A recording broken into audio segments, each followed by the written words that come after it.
If you have topics you would like to have us discuss on the Aging Well podcast, please click on the links in the episode description to send us a text or record your message or comments. We'd love to hear from you and how we can help you age well. If you benefit from the Aging Well podcast and would like to support the content financially, please click on the Support the Show link or support our affiliates and advertisers.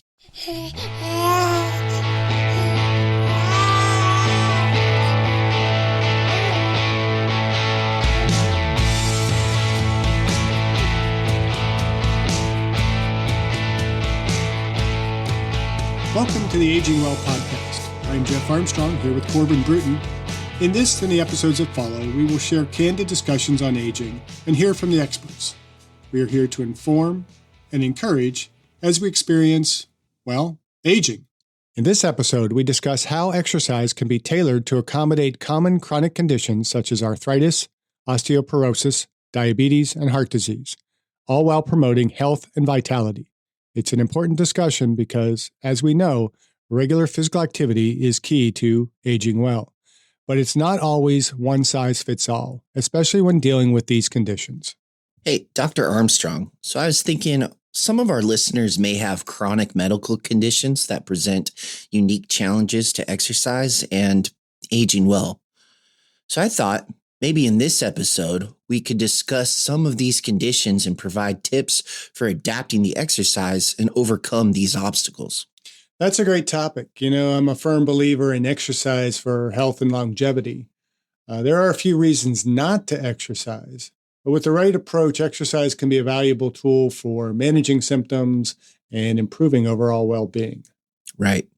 Well, let's start with arthritis. This is a condition that affects millions of older adults. What are some exercise strategies that can help alleviate arthritis symptoms while still being safe and effective? Well, arthritis can make movement painful and challenging, but low-impact activities like swimming, cycling, and walking can be excellent options. These exercises are gentle on the joints while still providing cardiovascular benefits and helping maintain flexibility and strength.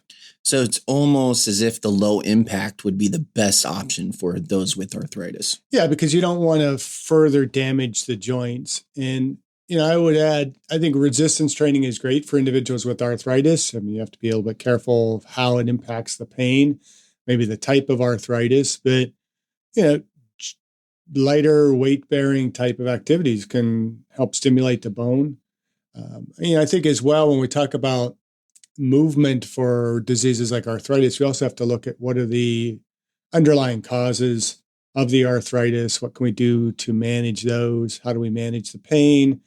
But certainly doing activity is going to be much, much more important than not doing activity. Well, speaking of doing the activity, would you say that for an individual with arthritis, instead of prioritizing the main workout, instead prioritize the warm-up? So that way they're loosening up the joints and it's not as painful when they dive into the workout? I don't know that kind of prioritizing the work. I forget how you said that, but prioritizing the work, the warm-up.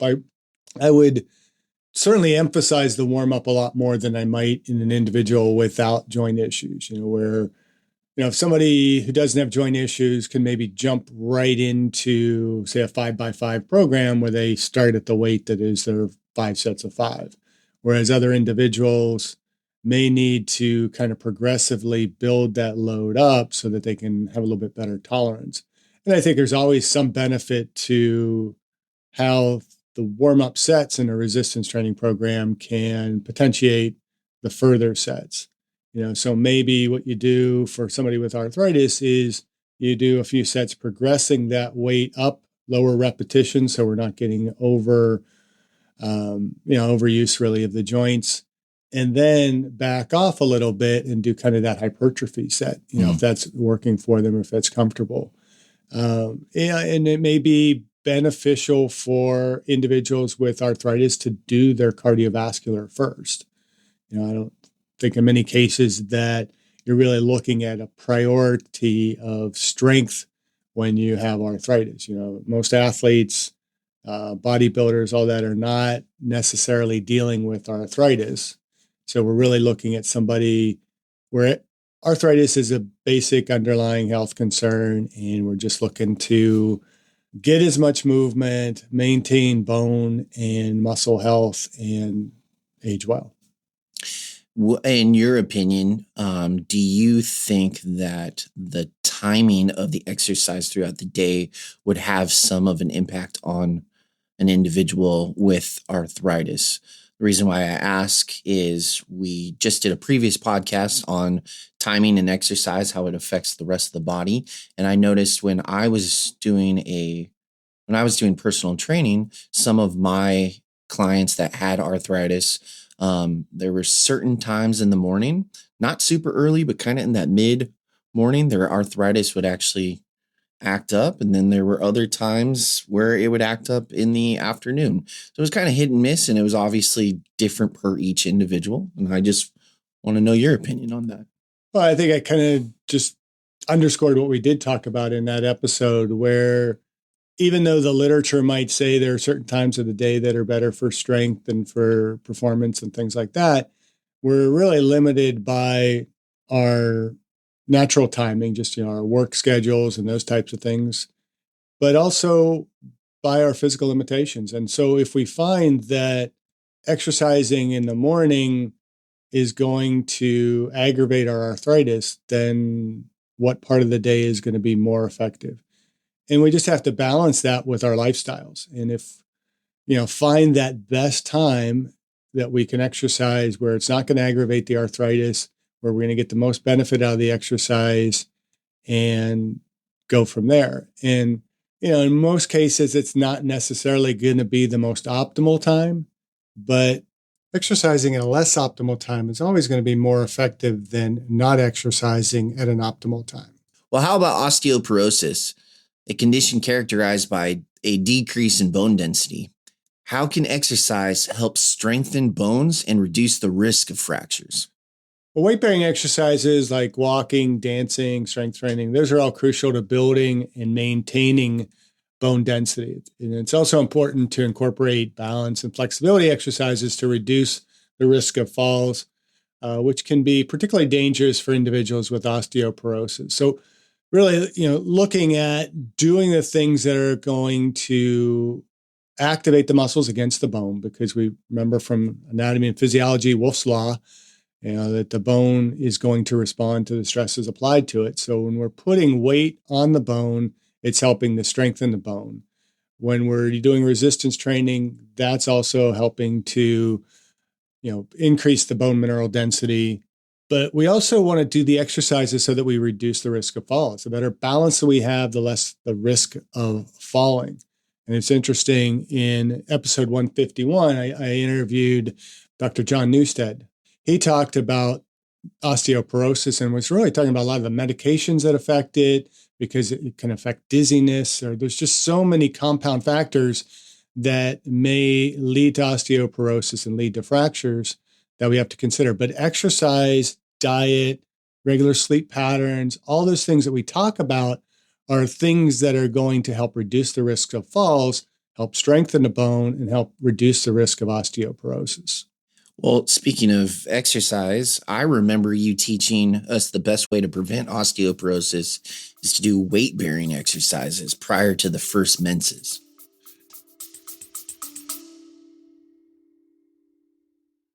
I discussed my epigenetics test with True Diagnostic co-founder Hannah Wendt in episode 162. Epigenetic testing measures baseline and changes in your pace of aging, giving you the power to steer your anti-aging or health and wellness journey in the right direction. I learned that I am aging well. Click on the affiliate link in the episode description, use the promo code AGEWELL, and receive a 12% discount on your epigenetics test and monitor your pace of aging. And hormone replacement therapy post-menopause. But interesting as well, nutrition really plays a factor in that. I had a discussion with Dr. Newstead about that and talked about just this, what I used to teach, or how I had taught it. And it was interesting because he talked about how with athletic women, that risk of female athlete triad can have an increased risk of osteoporosis. So we got to balance that a little bit. We can't just say exercise is important. We have to focus in on the nutritional aspects, the other medications and things that people are taking that can also impact bone mineral density, because too much exercise can always be a risk factor for osteoporosis as well. And so that balance, kind of moderate J curve type of exercise, I think is probably one of the most important things. And doing that early in life as well as later in life. Yeah, and I think that's what you taught on in the courses, if I remember. The earlier that you can have the weight-bearing style exercise, you can create those miniature fractures and at a younger age in the bone, and the calcium deposits kind of help strengthen the bones that last throughout as an individual ages. I wouldn't classify them as miniature fractures, because that kind of implies like stress fractures and things like that. I would just kind of classify it as a stress on the bone that stimulates those osteoblasts to lay down bone mineral density. And so we have to have that proper overall turnover of bone to put bone down where it needs to be the strongest. And so if you look at a bone in cross section, it is laid down in ways. I mean, I think bone is brilliantly designed in that it is strong where it needs to be strong, and it's light, so it forms these kind of lattice work that orients itself relative to the stresses placed on the bone. So we maintain lighter bone. Bone isn't solid because it's also going to produce our red blood cells, but it's strong. And the more we're using the bone and the more we're applying weight to the bone, that stronger that bone is going to be built up. So is the take-home message for an individual with osteoporosis, is it go back in time and exercise at a younger age and do gymnastics and more weight-bearing stress? Or is it, if you are diagnosed with osteoporosis, just add weight-bearing activities to your daily routine? Well, if you're diagnosed with osteoporosis, you got to be much, much more careful about just adding in weight-bearing exercise, because the risk of fractures is so much greater. Because there's osteopenia, which is what we will see generally over the course of our aging, where it is a pre-pathological bone loss. And that's what we want to avoid as much as possible. Osteoporosis is the pathological bone loss, to where now we're at that far greater risk of bone fractures and debilitating injuries that can be aggravated by some resistance training. Now, if somebody has osteoporosis, my general approach to them would be, rather than whole hog going into weight-bearing exercises, doing our basic 5, doing squats and deadlifts and those types of things, is to build a good foundation using more machines where there's greater stability, but we're still applying the forces against the bone by the muscles pulling, and do lighter, low impact type activities like walking and other, biking and those types of things, where we're going to put some stress on the bones enough to help hopefully build up some of that bone. But anybody with osteoporosis should definitely be consulting with their physician as to what they should be doing. They should be taking any appropriate medications. I would underscore, communicate with their doctor, or even better, maybe their pharmacist, how the drugs that they might be taking for that osteoporosis may have other implications for other health issues, but also look at, too, how their digestive health is and all those types of things, to make sure that they're getting adequate absorption of those nutrients that they might be taking, because they might be taking more calcium and doing all that kind of stuff fast, the phosphorus and all the minerals that we need to build bone. And interesting as well, Dr. Neustadt also mentioned the role of protein in bone health, that we tend to ignore the fact that much of bone is made up of proteins. And so getting adequate protein in our diet also is going to be important. So I guess the take-home message is diet and supplementation then? Yeah, well, diet, supplementation, and exercise, being active. And I would also add in that our, sleep hygiene. We talk a lot about that, but, the bones are also very much regulated by hormones. And so if we're not sleeping well, a lot of those hormonal patterns get out of whack, and that can contribute to it as well. So it's not a simple approach as just start exercising. It's looking at the diet, looking at the underlying causes of the osteoporosis, and then doing the exercises that aren't going to get you hurt. We're talking about adapting exercise routines for chronic conditions. You're not going to be doing the same type of activity if you're diagnosed with osteoporosis as you would if you have very healthy bones. I mean, I'm not prescribing plyometrics, box jumps, and all that kind of stuff. Wouldn't necessarily send somebody with osteoporosis to a CrossFit box. I'd be looking at a good exercise program, probably a little bit more clinically based, or with, at least under the guidance of a trainer that is qualified and knows what they're doing. Well, let's move forward a little bit. Let's move on to diabetes. Diabetes is a condition that affects how your blood uses sugar. How can exercise help manage diabetes and improve overall health? Exercise plays a key role in diabetes management by helping to lower blood sugar levels and improve insulin sensitivity. Activities like brisk walking, cycling, and resistance training can all help control blood sugar and reduce the complications associated with diabetes. Nutrition, weight management, sleep, and regular exercises are all important for preventing and managing diabetes. And all the topics we discuss regularly on the Aging Well podcast. So how does exercise change for a person with diabetes? Really, I don't think it changes much. Well, I think it's important. I just read an article, a couple of them actually, and we've discussed that one of the epidemics that takes place not in our country, but it's slowly taking place worldwide is an obesity epidemic. And what kind of goes hand in glove with that in these articles that I was reading was diabetes. And there's actually a higher increase in diabetes than they have been in previous generations. And I think that's a really interesting factor. And if you think about it, when people are overweight, they're gaining more visceral fat, and sometimes that fat coats that liver, and then they get that fatty liver, which is going to affect the pancreas, which in return is going to affect that blood sugar level as well. So it kind of makes sense why we're seeing an increase of individuals with diabetes. Is that a fair assessment? Oh yeah, that and just our crappy diets.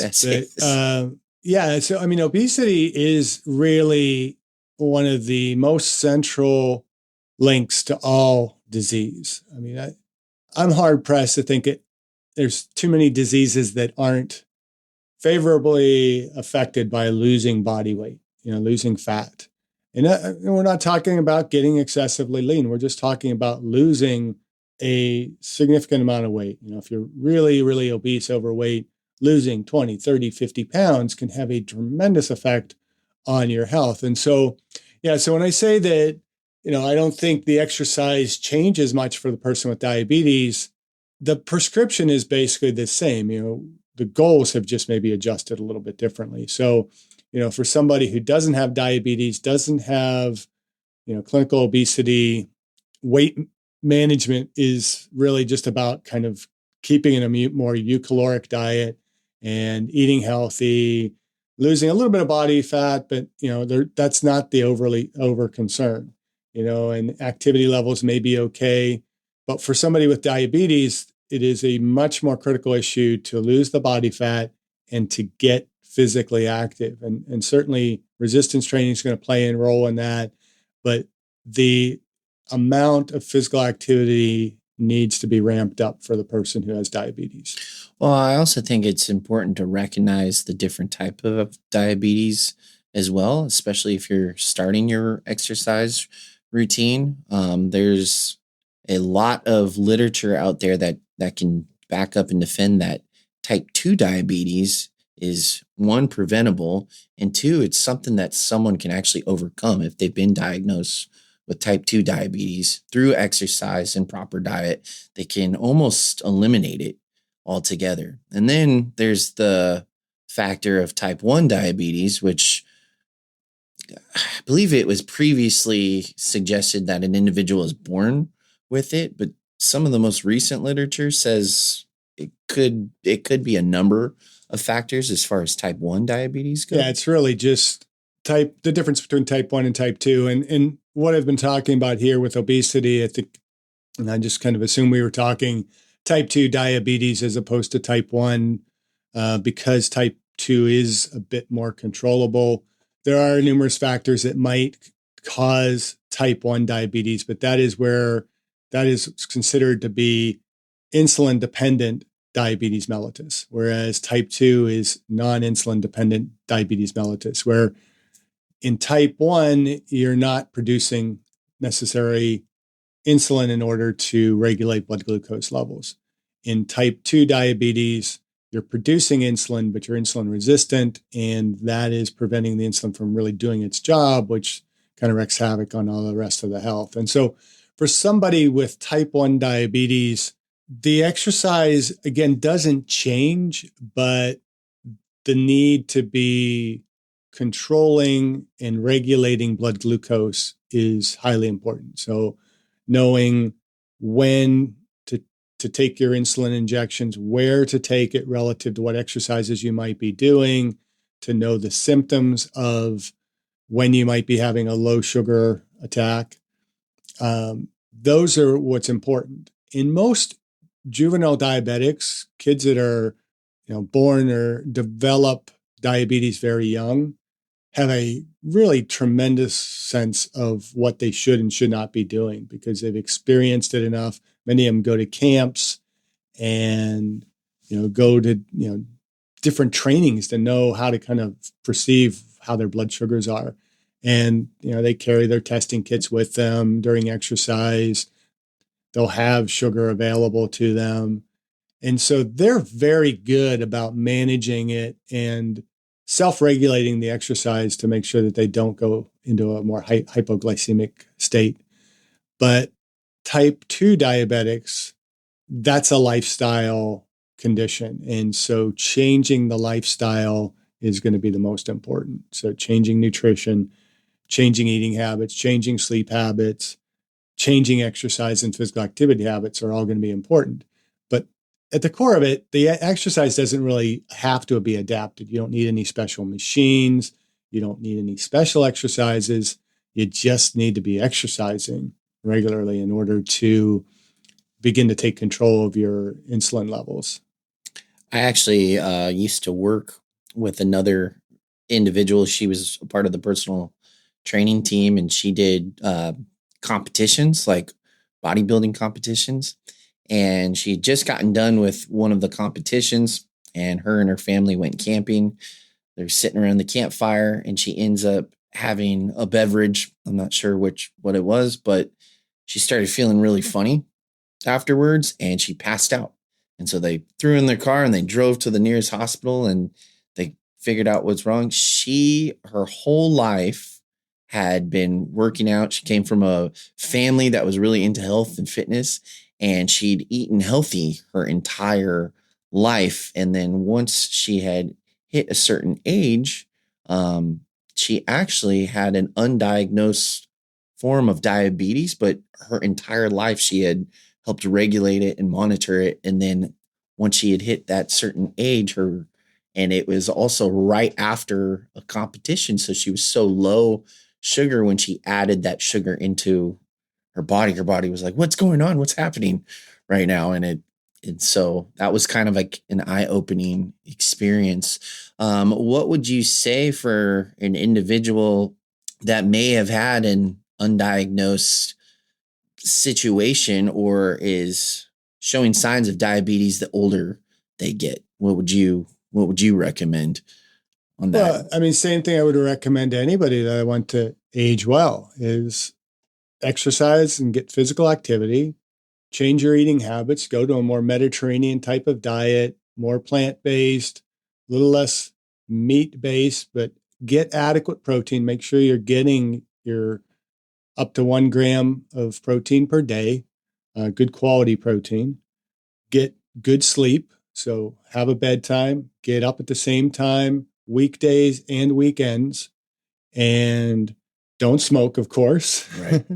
And what am I missing there in our list? And actually, after talking to Dr. Newstead, I decided I'm adding a sixth to the list. And so I think I've hit the 5: exercise, nutrition, sleep, maintain healthy body composition, don't smoke, of course. And then number 6 is having kind of healthy personal connections and, social life. And we've touched on that a lot more lately in the podcast, the importance of social connectedness in our health. And he felt that was probably one of the only factors we were leaving in our list of 5. So we're now bumping it up to a list of 6 things that we can do to not guarantee that we're going to be healthy, but certainly increase our likelihood of good longevity and a disease-free lifespan. And so maybe minimizing that 4th age as much as possible. Well, speaking of diseases, let's move on to the next subject, which is heart disease. Heart disease is actually the leading cause of death worldwide. So how can exercise benefit heart health and reduce the risk of cardiovascular events? Well, heart health has been the emphasis of exercise physiology since I first started studying academically. Of course, regular exercise is essential for maintaining a healthy heart. Aerobic exercises like jogging, swimming, dancing can all improve cardiovascular fitness and reduce the risk of heart disease. It's also important to incorporate strength training and flexibility exercises to support overall heart health. Now, you mentioned when you were studying and starting your journey through exercise science, they focus primarily on cardio and running and aerobic activity. But you are a huge advocate of resistance training. So what benefits does weight training have on heart health? Well, I think one of the biggest impacts it's going to have is that the stronger the body is, the more functional the body is going to be. The more functional it is, the more activity it can do.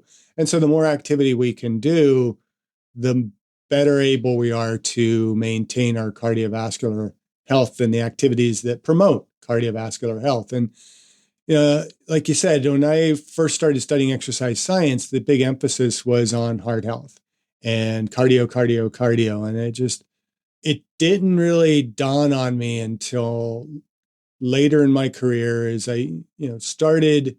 I mean, I've always had an interest in the strength training, but the more I really started seeing how when we don't do strength training, we begin to limit our abilities to do cardio.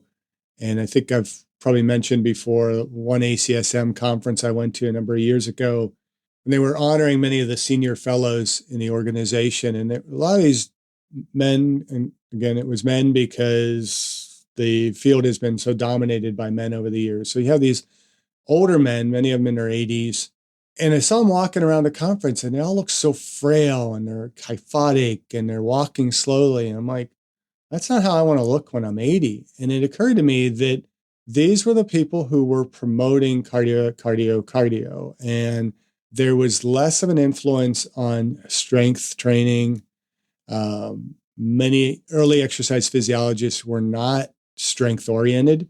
I think I've told the story about meeting Dave Draper, not the Dave Draper who was on the Beverly Hillbillies, a famous bodybuilder from the 60s, but Dave Draper who he'd been a strength coach and things like that. And I worked with him briefly. He was doing a promotion at the gym I was working at.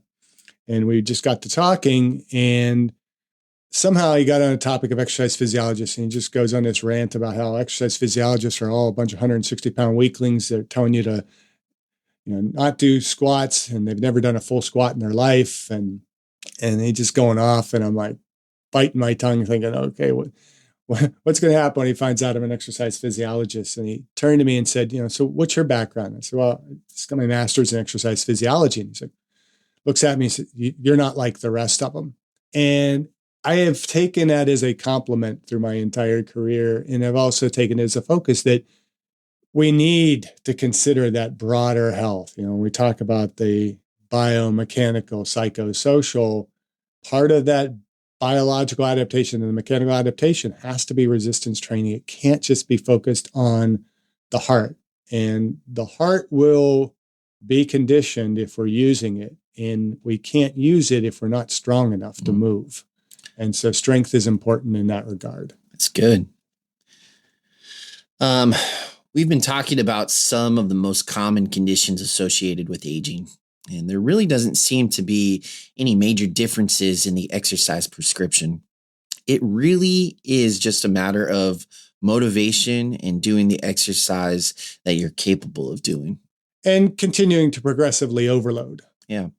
Well, also, I think the take-home factor after us breaking down each one of these adaptation for these chronic conditions, it seems that the things we talk about and the things that we preach, exercise, adding resistance training, being aware of your diet and what you're actually putting into your mouth, at prioritizing sleep, rest, and recovery, don't smoke. I feel like that's almost the common theme for literally each one of those.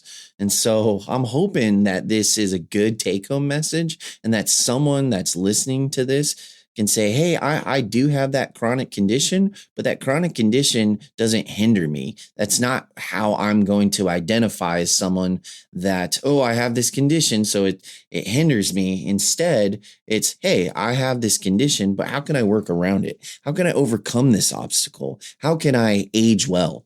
Right? Yeah.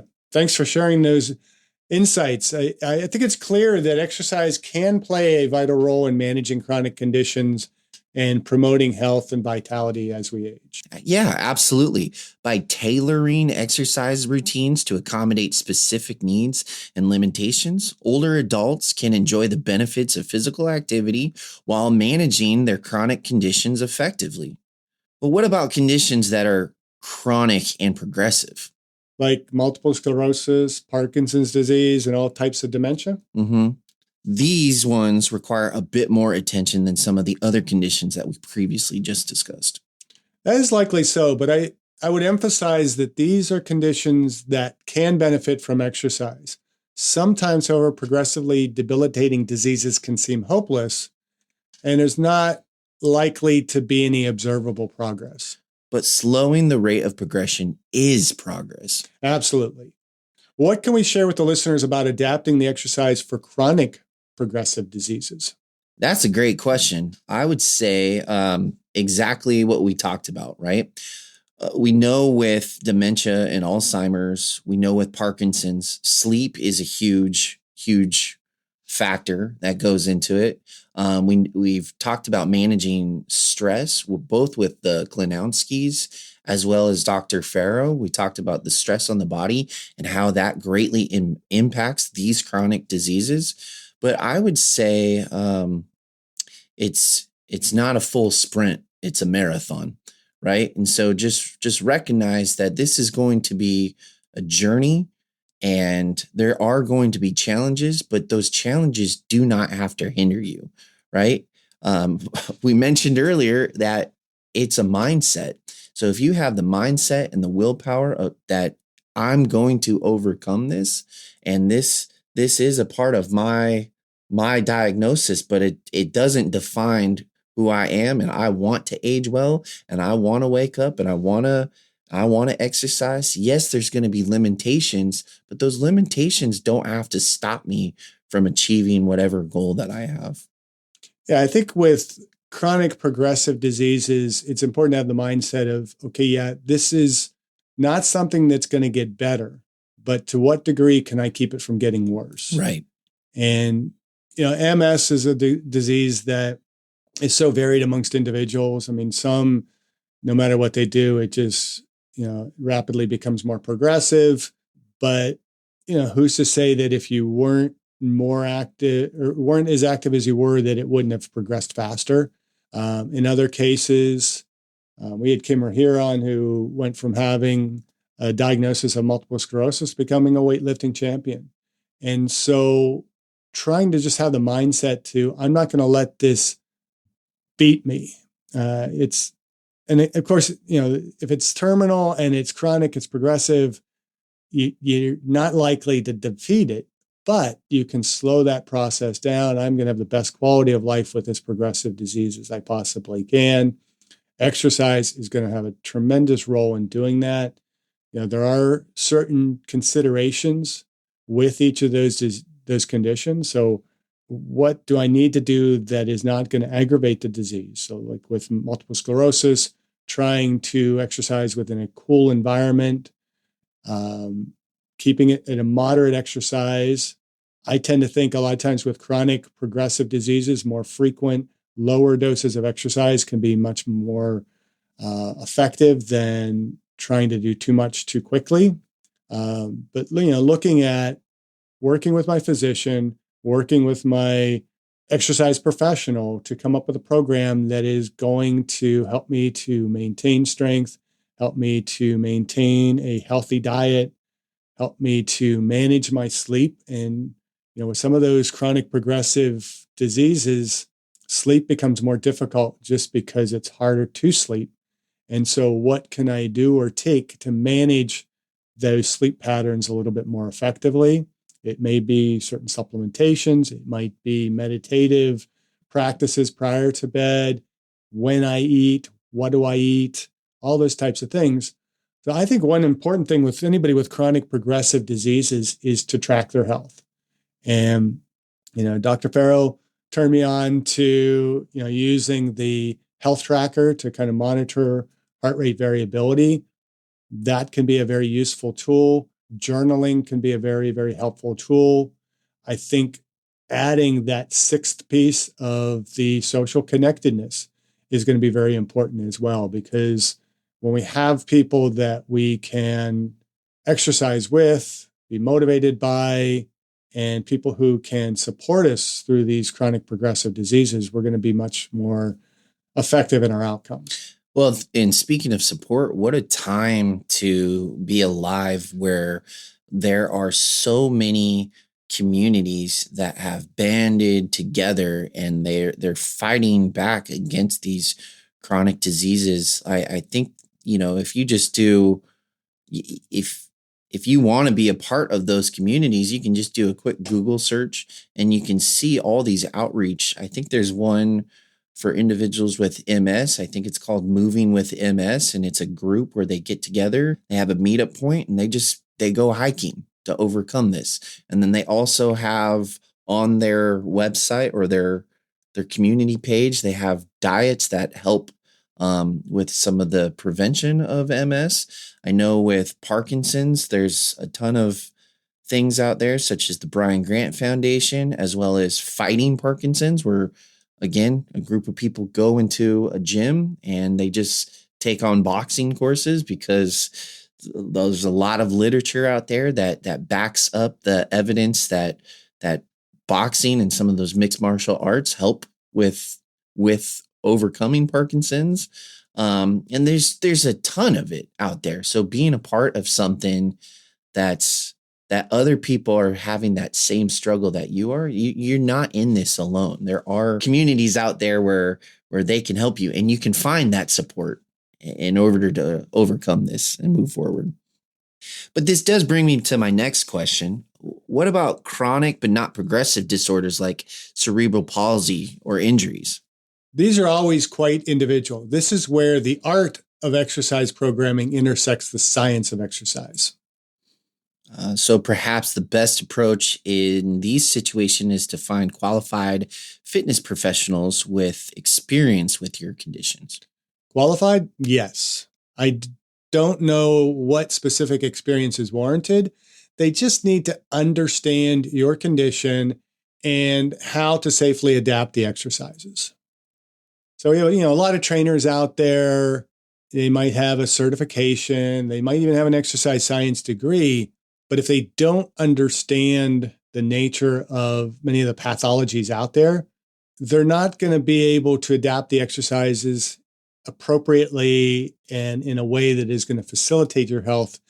In many cases, might even be more detrimental to your health. This is why, I pushed for the addition of a pathophysiology and exercise course at Western Oregon University, is because I wholeheartedly believe that every trainer should not necessarily have to have awareness or knowledge of every condition out there, but have enough of a sensitivity and enough of a knowledge base to be able to ask the right questions, to do the right research, and develop the right exercise program for the individual so that we are developing their health and their well-being rather than just kind of offering comfort through a medical condition or treatment. We want to be proactive as opposed to reactive when it comes to many of the medical conditions that, individuals might face as they attempt to age well. Well, and that's probably the best way to look at it. In my current job, I work in a reactive scenario where if there's a law change or if there's anything, we gotta react. We gotta adapt to that instead of staying on top of it and being proactive. So I would recommend that if you're working with someone that's going to help you adapt these exercises, make sure that they do know what it is that they're talking about. And it is, keep in mind, there are a lot of human errors out there. So someone could read a bunch of books and they could be very knowledgeable and they could have their degree. But again, if they've never been in that particular scenario, it's really hard to make that connection. Yeah, but I would add there, when you start talking about making mistakes, there's not room for making mistakes when you're dealing with individuals with chronic diseases and chronic progressive diseases and many of the other medical conditions that are out there. You need to do your damn research before you start throwing out a bunch of recommendations to the individual. And, I stress communicating with the physician. And I think that is an important aspect of being a qualified trainer, is having that capacity to communicate with the physicians. Unfortunately, so many of the physicians don't even understand the exercise side of it. And it's the physical medicine side that is being the most reactive to medical conditions. And, the exercise side and a more holistic health side might be a little bit more proactive. Those two need to come together. If the physician doesn't understand the role of exercise and how, other than pharmacological methods and surgical methods, we can deal with this condition, then the physician needs to be a little bit better educated. And that can come from a conversation with the trainer, and there's nothing wrong with physicians saying, hey, the exercise side is a little out of my zone. Medical school didn't teach me about exercise, but let me hear what you're talking about doing. How is that going to interact with the condition? And for the patient, ask the questions. Don't be afraid to challenge your physician. And, if they're recommending drugs for treatment, ask more questions about how that drug's going to interact with other systems of your body, how it's going to impact your ability to exercise, how it affects other systems. Talk to your pharmacist about the drugs that you might be taking. Find those groups that you can communicate with and find out about how these things are interacting in their lives. Ask the questions. Don't just listen to a physician and say, okay, well, he's got the MD, so he obviously knows best. They don't always know best. And it's not a discredit to the particular physicians. It's just, you can't know everything. Right. There's just too much information out there, too many diseases. Every individual is a little bit different. So you got to ask the questions. You got to take some initiative on your own part to, learn what you need to learn and to educate those that you might be communicating with. Don't be afraid to talk to your trainer and say, hey, why am I doing this? I think that's the route I was going. Is humans make error, but there is no room for error in these particular diagnoses. In that an individual has the right, they have the authority to empower themselves to say, hey, if this isn't working, yes, you're a medical doctor, or yes, you're my personal trainer or my occupational therapist or whatever the case may be, but I'm going to go over here because this isn't working. This isn't right. And I'm going to seek another individual that can adapt according to what I have. I think that's where I was going. So maybe we need to add a seventh to our list of now 6. In addition to exercise and physical activity, eat a healthy diet, get adequate sleep, maintain a healthy body composition, don't smoke, maintain good social connectedness. We should also say, educate yourself. Learn about things that will help you to be healthier. I am a big proponent of an exercise science degree. I think everybody maybe should take a little bit of exercise science just to better understand what they need to do to live a healthy life and age well. I agree. Well, we've covered a lot in this episode. Is there anything we've missed? No, I think we about covered it. Thank you for our listeners for tuning in. Just remember that no matter what condition it is, that it's never too late to start exercising. If chronic conditions, physical limitations, or other health issues are limiting your ability to exercise, first seek care and recommendations from your physician, and second, seek out qualified professional help to adapt your exercise program, and always remember to keep aging well. Thank you for listening. I hope you benefited from today's podcast, and until next time, keep aging well.